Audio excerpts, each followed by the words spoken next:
Aujourd'hui, nous allons parler de l'après-vie. L'après-vie. Ouais, le thème d'aujourd'hui. Le thème d'aujourd'hui, l'après-vie. Parce que c'est un sujet c'est un point un point très focal. Touche, oui, nous devons toucher ce point. Qui concerne non seulement la religion, la religion en général. Déjà, toutes les religions. Les croyants et aussi, ainsi que les non-croyants.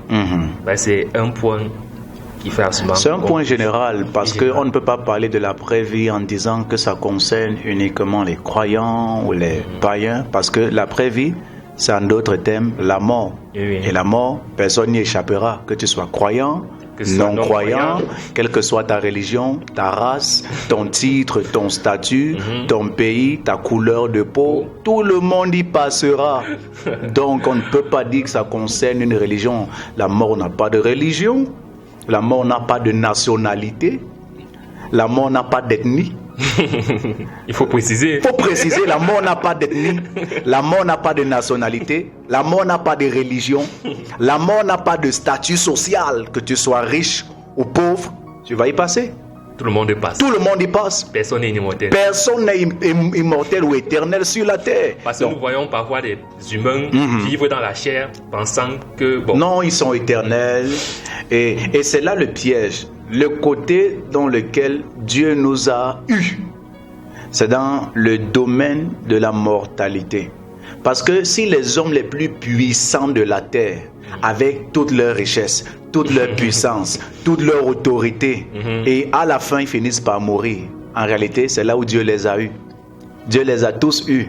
Parce que tu crois que tu es puissant, tu piétines les autres. Tu crois que parce que tu es grand, tu écrases les autres. Tu oublies qu'un jour, il y a quelqu'un qui va venir t'écraser, qui est plus grand que toi. Je vous coupe pas la parole, mon frère. C'est la société d'aujourd'hui. C'est la société d'aujourd'hui.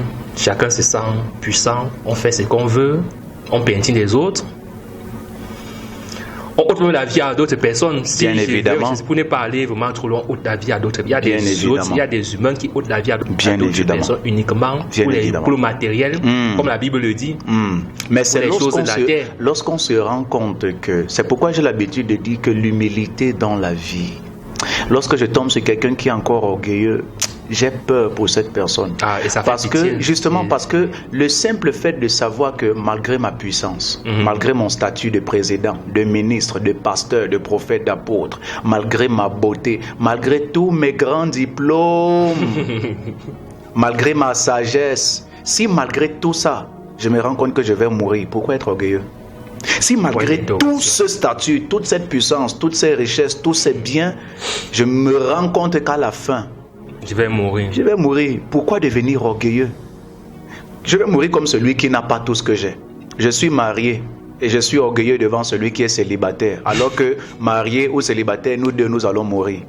Je suis président, mais je vais y passer comme celui qui n'est pas président. Pourquoi être orgueilleux?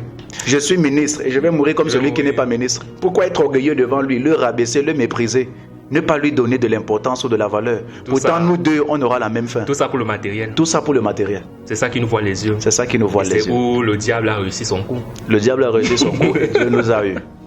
Dieu nous a eu. Il nous a eu. Je préfère dire qu'il nous a eu, mais en même temps, il nous a aimés. Il nous a aimés en avoir son fils. Il nous a aimés. Seigneur. Nous allons revenir dessus.